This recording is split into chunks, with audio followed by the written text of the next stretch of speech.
The individual then carries out the law of his heart. This becomes a universal ordinance, and pleasure becomes a reality which absolutely conforms to law. But in this realization, the law has in fact escaped the individual. It directly becomes merely the relation which was supposed to be got rid of. The law of the heart, through its very realization, ceases to be a law of the heart. For in its realization, it receives the form of an affirmative being and is now a universal power for which this particular heart is a matter of indifference, so that the individual, by setting up his own ordinance, no longer finds it to be his own. Consequently, what the individual brings into being through the realization of his law is not his law.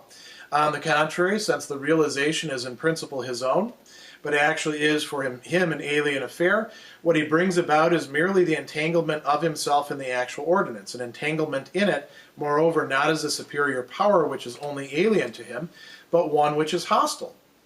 By his act, he places himself in, or rather posits himself as, the universal element of existent reality, and his act is supposed to have, even according to his own interpretation, the value of a universal ordinance.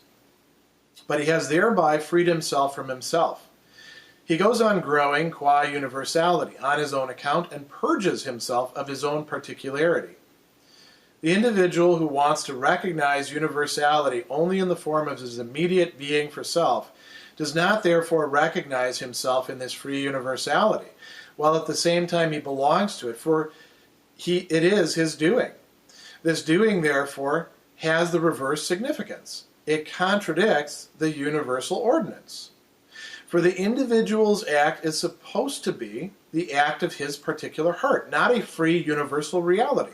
And at the same time, he has in fact recognized the latter. For his action has the significance of positing his essential being as a free reality, that is, of acknowledging the real world to be his own essential being.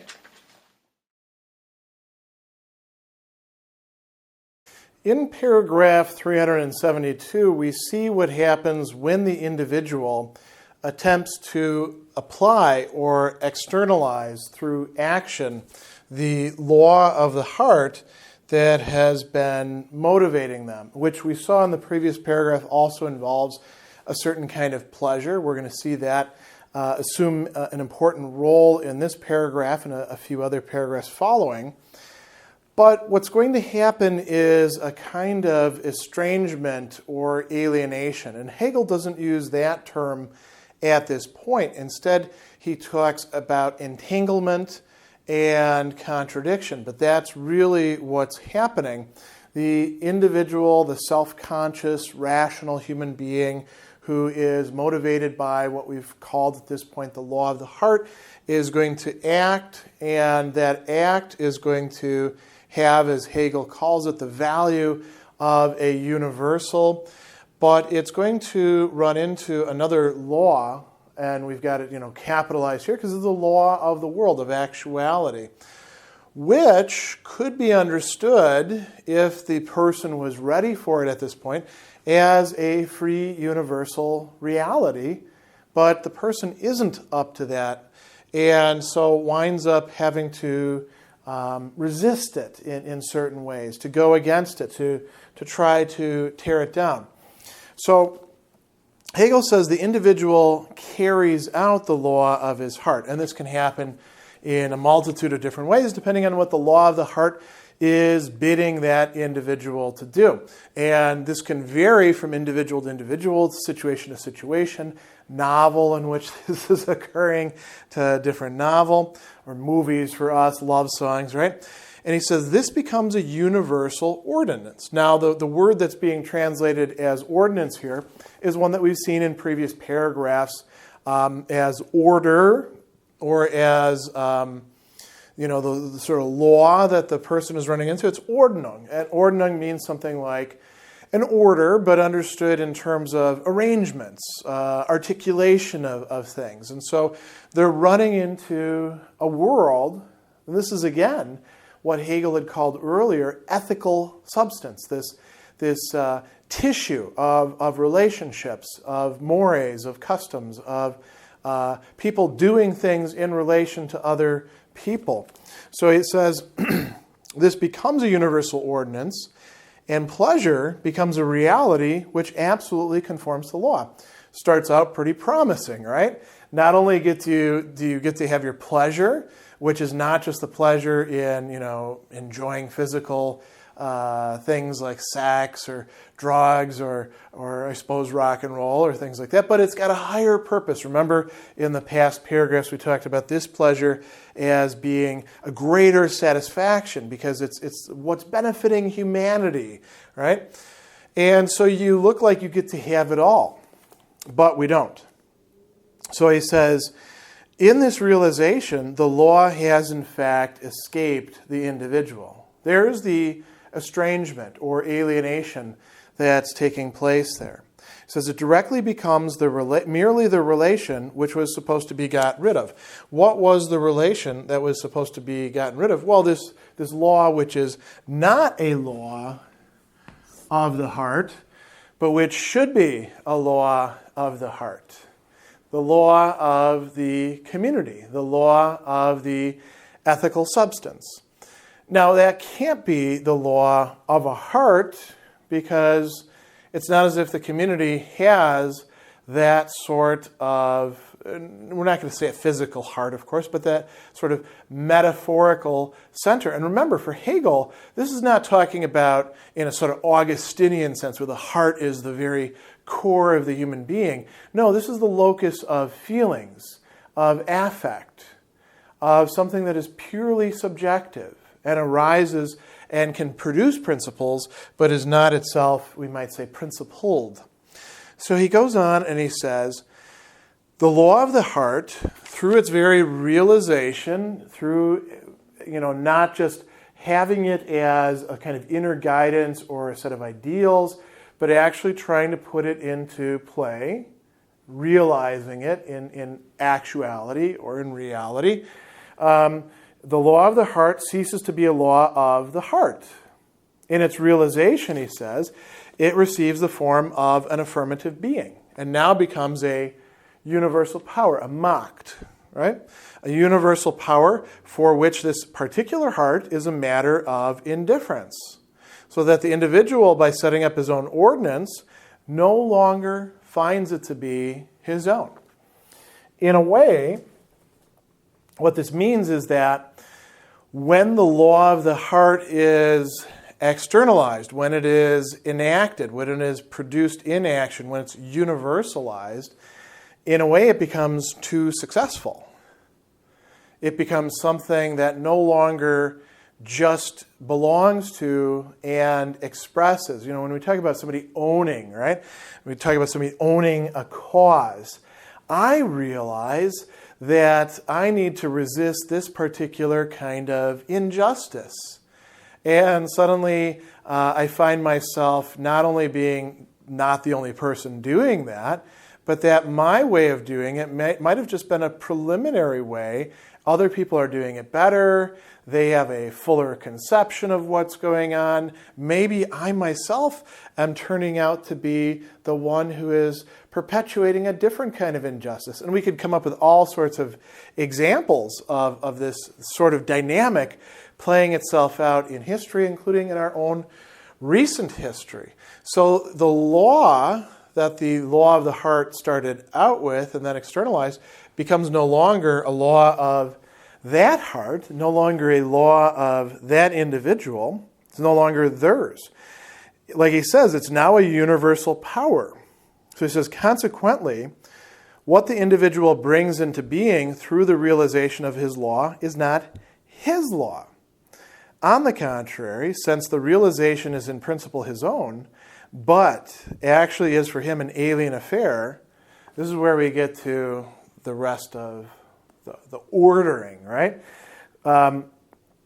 Because there is this process of alienation, of losing, of becoming different going on, he says what he brings about is not the realization that he thought it was going to be, but merely the entanglement of himself in the actual ordinance. An entanglement in it, not as a superior power which is only alien to him, but one which is hostile.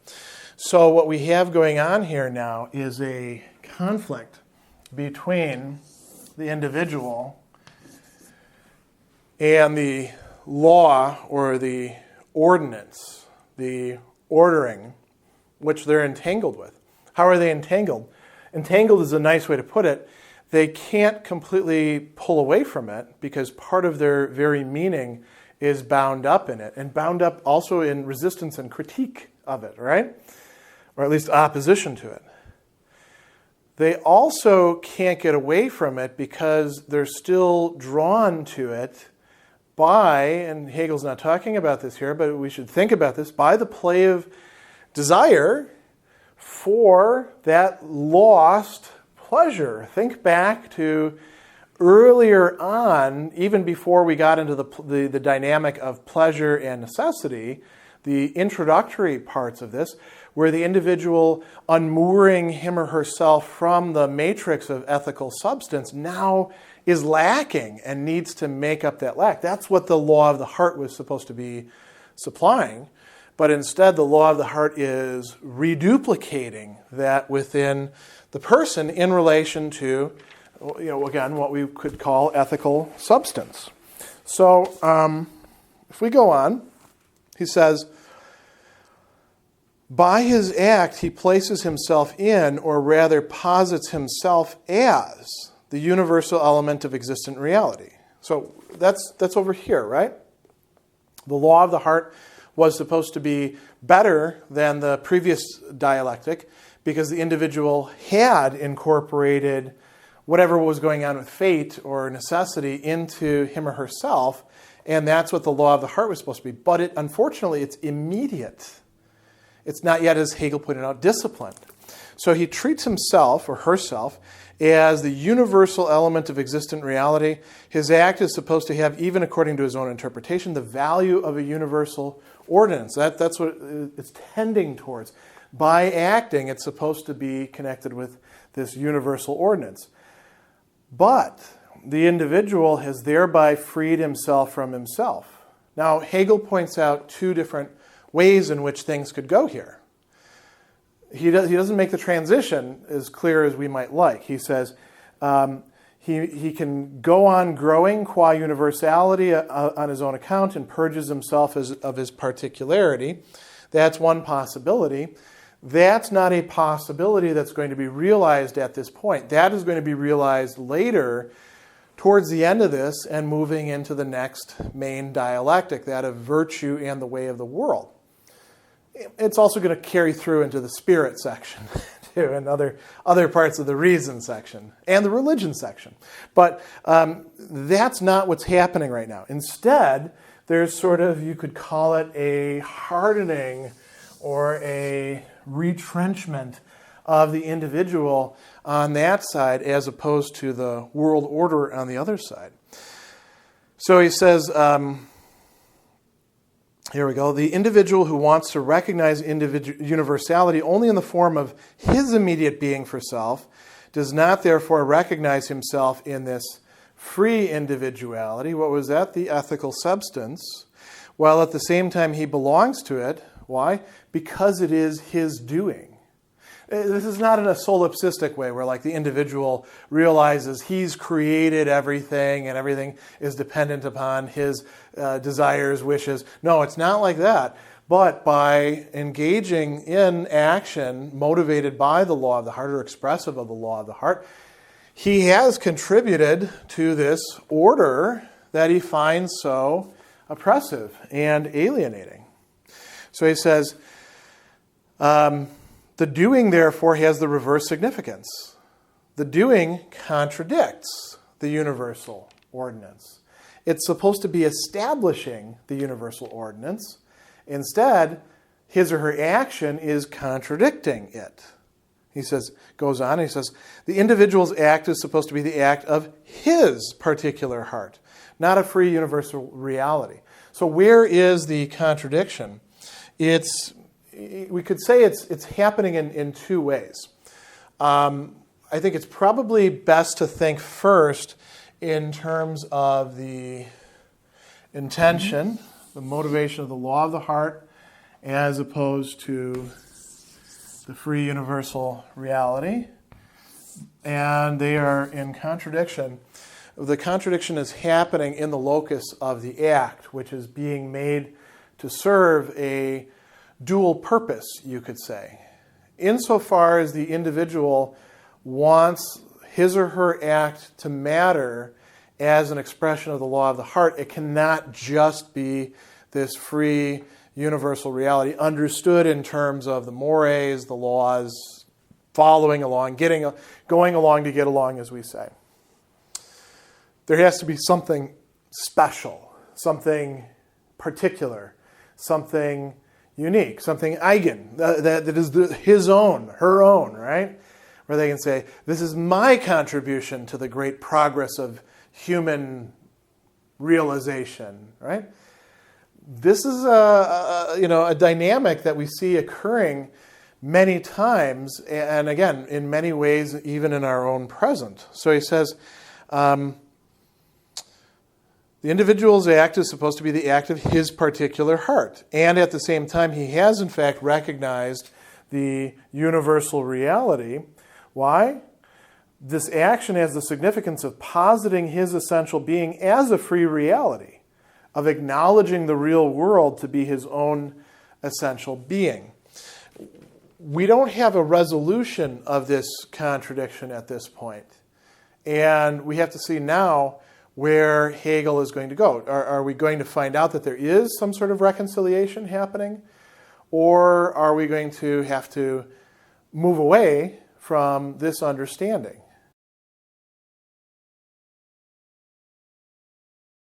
The individual has, by the principle of his action, determined the more precise way in which the actual universality to which he has attached himself turns against him. His deed, qua actuality, belongs to the universal, but its content is his own individuality, which, as this particular individuality, wants to preserve itself in opposition to the universal. It is not any specific law, the setting up of which would be in question. On the contrary, the immediate unity of the individual heart with universality is the thought elevated into a supposedly valid law that in what is law, every heart must recognize its own self. But only the heart of this individuality has placed its reality in its deed, which expresses for him his being for self or his pleasure. The deed is supposed to have immediately the status of a universal. That is to say, it is in truth something particular and has merely the form of universality. The particular content of the heart, as such, is supposed to have the status of a universal. Consequently, others do not find in this content the fulfillment of the law of their hearts, but rather that of someone else. And precisely in accordance with the universal law that each shall find in what is law his own heart, they turn against the reality he set up, just as he turned against theirs. Thus, just as the individual at first finds only the rigid law, now he finds the hearts of men themselves opposed to his excellent intentions and detestable. Paragraph 373 also displays what at first appears to be a rather paradoxical dynamic going on, which, again, this is the dialectic at work. It's not really so paradoxical if we disentangle it. But what this is about, where the paradox resides, is that in winning, the person expressing the law of the heart loses, right? And how do they do so? By being, in a certain sense, too successful again. What do we mean by that? Well, they manage ultimately to make the law, the external ordering of the world, make that change in some way to conform to the law of their heart. They're able to express this law of their heart, some ideal, some sentiment, some feeling about how things ought to be changed, how things ought to be different, how things ought to be better. They're able to do that. And then what happens? Other people come along and they express a different point of view. They're like, well, that's not my law of my heart. you're a tyrant. Now, Hegel doesn't use the word tyrant here, although he will very soon in the next paragraph. But why would that happen? Well, it has to do with the way in which this is being realized. So he says, the individual has, by the principle of his action, determined the more precise way in which the actual universality to which he has attached himself turns against him. So what we've got here at the very beginning is the conflict between the individual motivated by trying to express the law of his heart and the universal, the law with a capital L, we might say, in all caps, the law which is a ordering. And it's opposed to him, right? And there's a hostility there, as we saw in the previous paragraph. So how does this happen? Well, I had mentioned that there is within the deed or the action itself, within the doing, the attempt to externalize, right?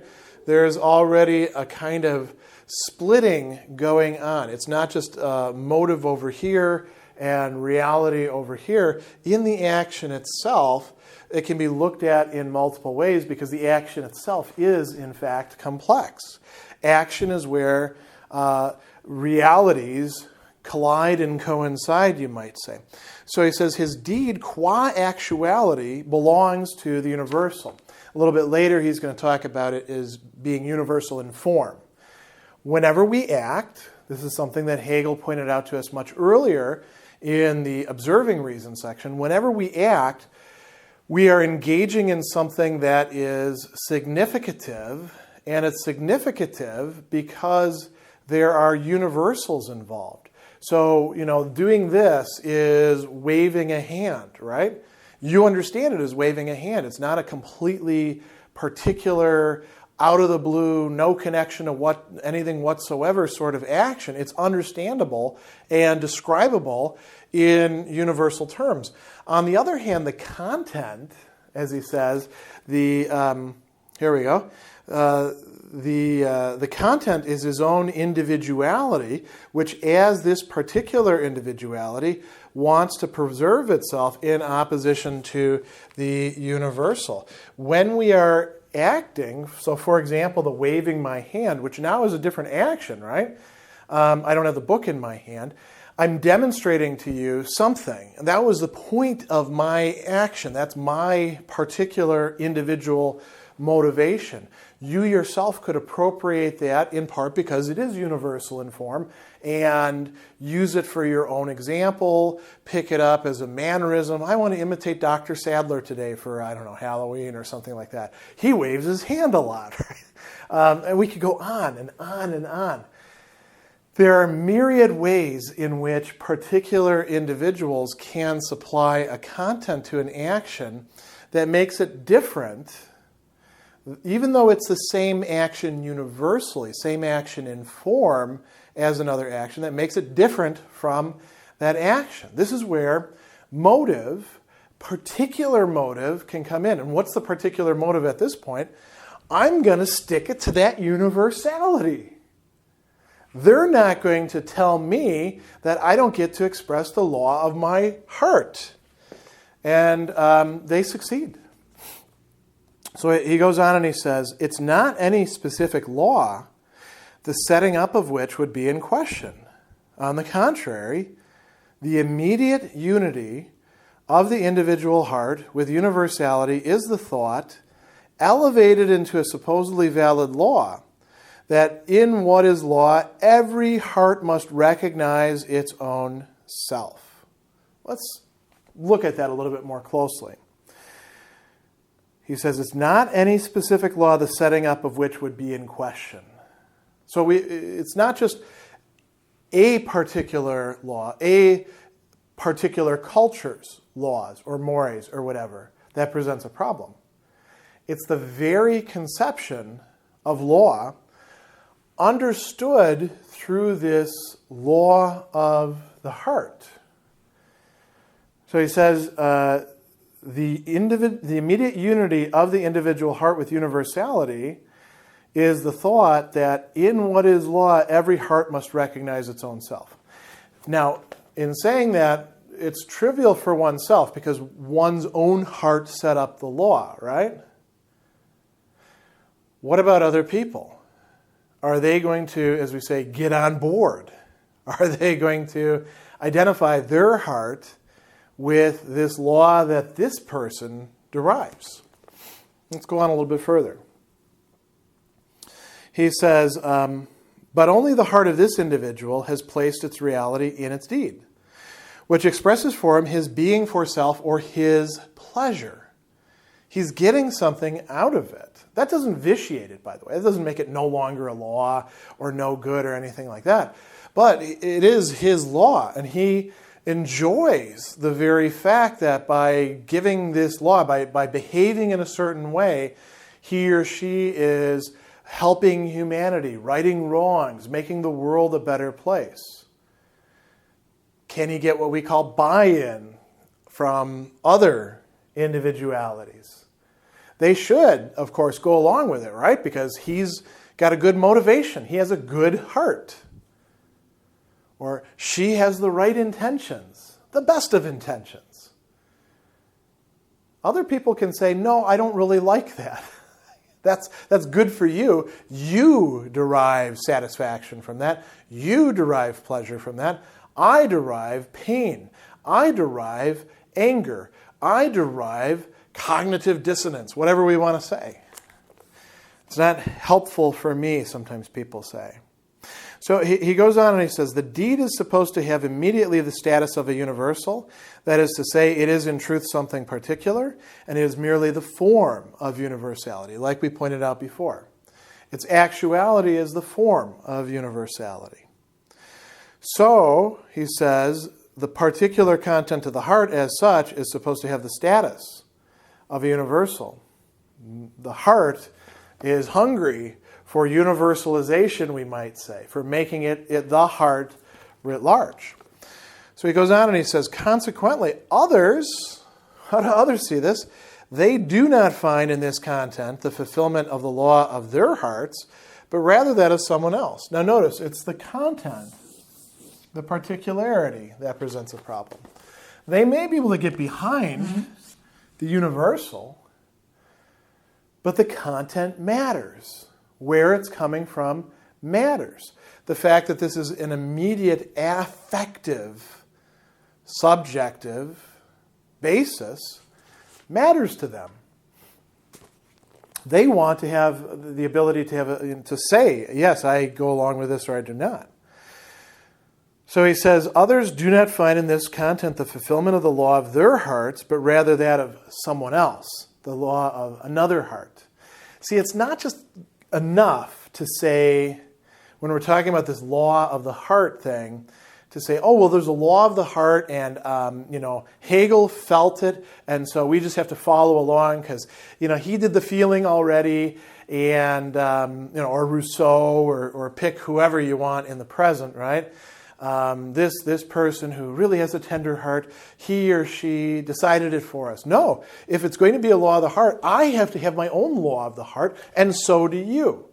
And so if there's some other person who's deciding what the law of the heart consists in and imposing it on us like a rule, like a law, like an ordering, we're going to say, hey, screw you, I don't want that. That's not me. I can't identify with that. And so Hegel says, precisely in accordance with the universal law, that each shall find in what is law his own heart, they turn against the reality he set up, just as he turned against theirs.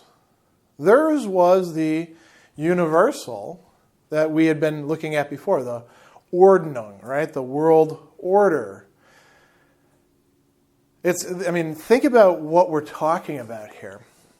Let's make it a bit more concrete. We have a person who, say, has a very highly developed conscience, a great sense of empathy.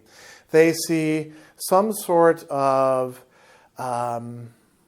disadvantage occurring to people within the community that strikes them as wrong. And other people go along with it and even perpetuate it and say that it's okay and perhaps it's deserved, right? And this person, through force of personality, and because the law of the heart is a pretty strong motivator, they're able to bring about some sort of societal change through their action. Could be just, picking that person up and saying, you matter, don't listen to those jerks out there. You do, in fact, matter. You have human dignity. Whatever we're going to say. It could be legislation. It could be activism. It could be, the activism of the pocketbook. It could be all sorts of things. Once they're able to rework the universal order, originally they were fighting against the universal order that these other people were part of. Now they have replaced the universal order with something that is their heart writ large. The other people are just as justified, because they are equally subjectivity, they are equally people, in saying the law of your heart does not express our hearts, and the universal order that you've established now turns us into particulars who aren't happy about the fact that we're not represented here anymore. Hegel says, well, that's to be understood. That does come about because we all are people. So he goes on and he says, just as the individual at first finds only the rigid law, now he finds the hearts of men themselves opposed to his excellent intentions and detestable. This introduces a lot of, we could say, psychological discomfort. Any idea of pleasure has been lost now. Rather, it's been replaced by grief, pain, bewilderment. Why can't these people see how much I'm trying to do for them? I'm the good guy, and the world order was the bad guys. So why aren't the struggling humanity, suffering humanity, getting on board with my program?